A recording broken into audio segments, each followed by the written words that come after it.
That's excellent. No, he says it's excellent. Good enough would be, you know, that's a different thing, but it's excellent, excellent. He said. Okay. And I don't understand that. One of the better school districts, one of the top 5, is right next door in White Bear, where Denny Sullivan lives.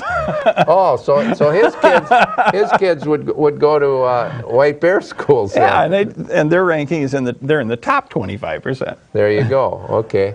So it's kind of sad, but that's. How are we doing in math? How are we doing in math? We have in math, there's 7 category or 7 grade levels that you look at. Only one we've decreased since Patty Phillips took over, but we're basically, our highest ranking is middle.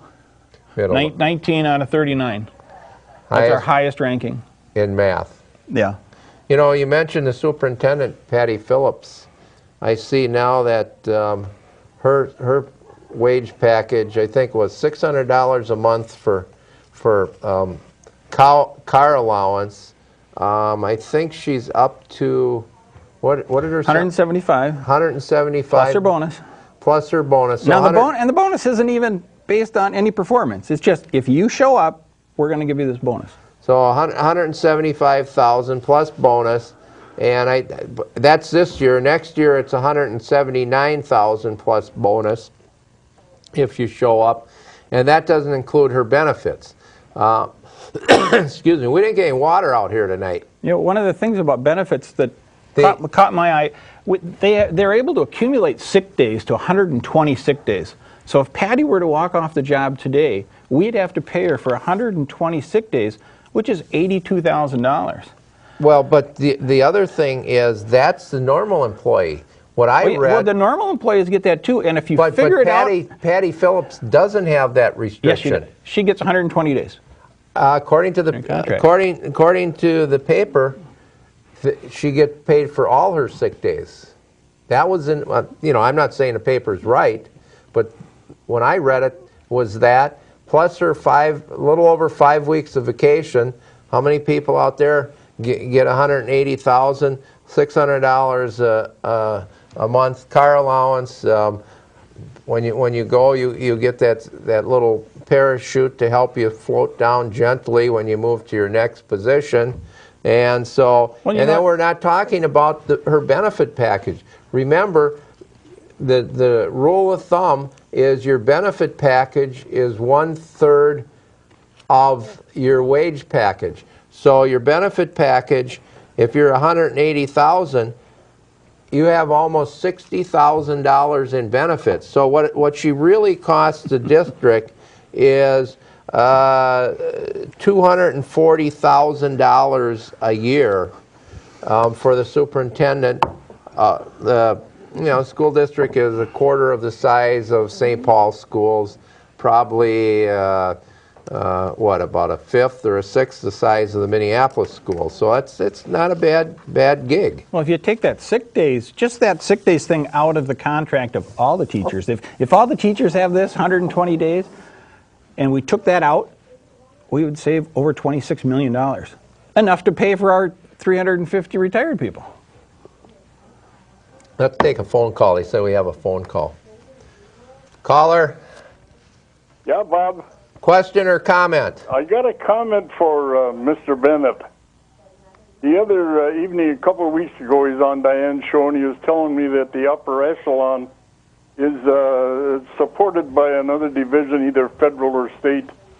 This is all tax money, or are we supposed to believe that this money that these coordinators and directors and consultants and counselors and transportation directors and they have every kind of director that you can think of over there that are sucking on the taxpayer.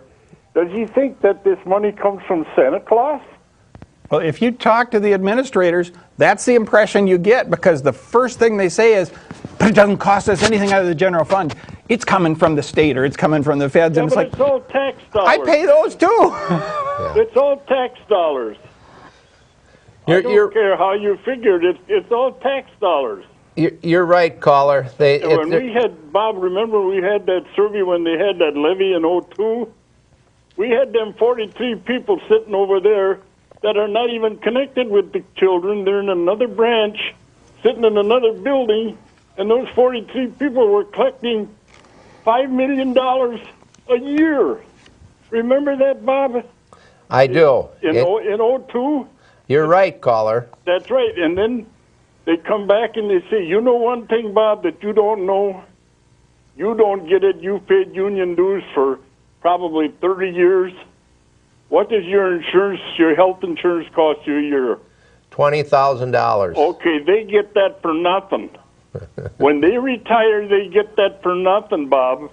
Anybody that's affiliated with the educational department, I don't care who it is, the people have got to wise up. They're spending money. Look at all the money they've saved since they haven't got the money from the state. How inefficient was this thing run before? You know, it just boggles the mind to think that people are that ignorant that they can't figure this out, where the money is going. They're down to 4 days a week. Even Dayton said that. He said, well, they're down to 4 days a week. Sure, they're down to 4 days a week because the money isn't going into the classroom teachers. It's going to the bureaucracy, the whole bureaucracy. They have a bigger bureaucracy now in the educational department than the U.S. government. It's just sad the way things have gone. Well, ever since, wasn't it Carter that made the Department of Education? I have no idea. I think before that we didn't have a Department of Education, so that's where it just was spiraling down. And the more government gets into it, the more it costs. I remember when I went to the University of Minnesota. I worked at Montgomery Ward's. I made $67 a week. Tuition at the University of Minnesota for a full quarter, for all the credits I wanted to take, anything above 12 was full-time. Anything over 18, you had to get approval from a counselor because they didn't know if you could carry that kind of load, was $63. So there was no need to get a loan. There was no need to get grants. There was no need to get scholarships. You went to work and you paid your tuition. $63 a quarter for, hey, you want 18 credits, 16 credits? Look what you pay a credit now. You know what happened, folks? You know where it went? When government got involved and start handing out free money, when students could get these government education loans, these institutions said, hey, these kids got all kinds of money. We can start raising tuition around here. And look what it is now. Look where it's gone, from $63 a quarter to whatever you're paying. Yeah, but our legislators let them do that, Bob. Well, of course they did. You got people like Chuck Uyghur. Yeah, that's my point. And these people, they keep voting for the same people or the same type of people, and they expect the outcome to be different. And they vote for these people, and they say, I ask them, why'd you vote? Oh, they're such a nice person. Well, duh, you know, what's this nice person doing to you? That's right, but Bob, another thing you got to remember is this, that there are people that are sitting in for instance, the person that Diane just had on, she's running for judge. Her husband is a school teacher in Roseville. People are sucking on the taxpayer. Everybody wants to get into the system. Everybody wants to go along with the ride and have somebody pay their way. And this is what's happening through both federal and state government, and the schools are the worst ones. They got everybody riding that free ticket. Half the people don't even attend the school anymore. They don't even go to work. Thank you, caller. Well, he's right. It's federal, it's state, it's county, it's city, it's school district. And there's no brakes on anything. No. Did we get that from the, we didn't find it. Okay. I'm wondering if do we have some more that we want to share here, Rich? Well, you're talking about money in education, and Chuck Uyghur is one who likes to push money into education. Unfortunately, he doesn't doesn't like to stop it when there's a problem. Like we had all this embezzlement in our district. A couple of people were taking money from us, writing checks to their own name, and no one was checking. And so I was working on with Chuck and Nora to try to get a bill to try to just to keep track of all this stuff so that we could figure out where all the money was going. And he fought me, he argued, and he delayed. Finally, on the last day of the session, he introduced the bill, so I couldn't say he wouldn't do anything. There you go. Well, you know, the other thing that Uyghur did, he took and pushed through legislation special for this district, so this district would not have to go to the voters. Remember when he did that? So they could bond without voter approval for, I think it was for maintenance, that they could just go ahead and bond, and the voters couldn't say nay or yay. I'm not sure. That was another little deal that Uyghur pulled. So, folks, if you think your pocketbook is being fleeced, you know, it's about time you put somebody on there, you know, and at least have one person on there that's going to question this stuff. So it's at least out in the public. You don't need to keep putting all these bobbleheads on there. It's time, you know, we lost Scott Dudek on there that would question some of this stuff, and now what do we have? All right, anything else, Rich? We want to put up our candidate picks here. Why don't you stay while we do this? And I think your name is on there. Let's run through. These are the people, and we're going to show this next week again. These are the people, if you're really concerned about what's happening to you in government, here's in the back, here's for the Supreme Court. Seat number 2, Greg Wursel. Seat number 6, Tim Tingelstad. That's for Supreme Court now. Wursel and Tingelstad. Just write this stuff down. Court of Appeal, for Judge 13, Roxanne Klugman.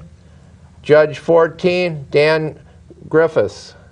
Write these down. These are the ones that we've looked at and talked to and are telling you these are the ones that are going to protect your interest. And if we had time, I could specifically say, okay, let's go to the next group. Second Judicial District, Connie Iverson, Mark Ireland. Connie Iverson was just on the former show. We had her out here last week. We had her leave her campaign sign out here. I don't know if the camera can get that. Elect Connie Iverson's back there. 10th Judicial District. There's Connie. Slide over. There we go. There's Connie Iverson's. All right. That's for Ramsey County. All right. 10th Judicial District endorsement.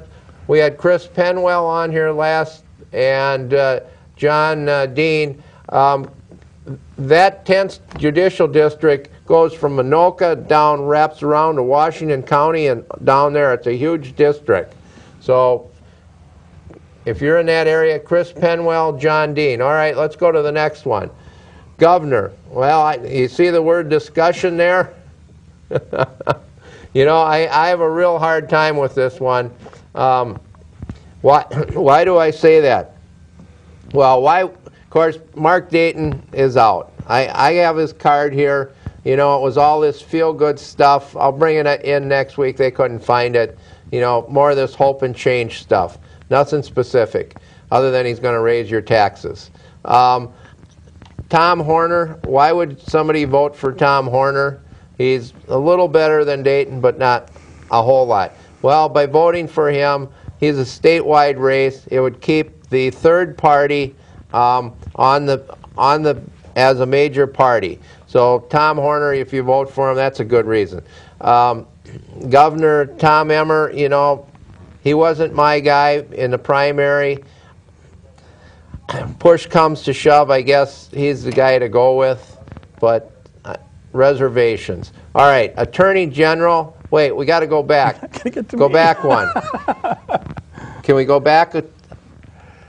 We missed the other part on there. I don't know. They're trying to figure out how to. There's Rich Bennett for school board. Senate 55, all I can say there is not Chuck Wigger. Can we go back a slide? Here. Attorney General Chris Barden, Secretary of State Dan Severson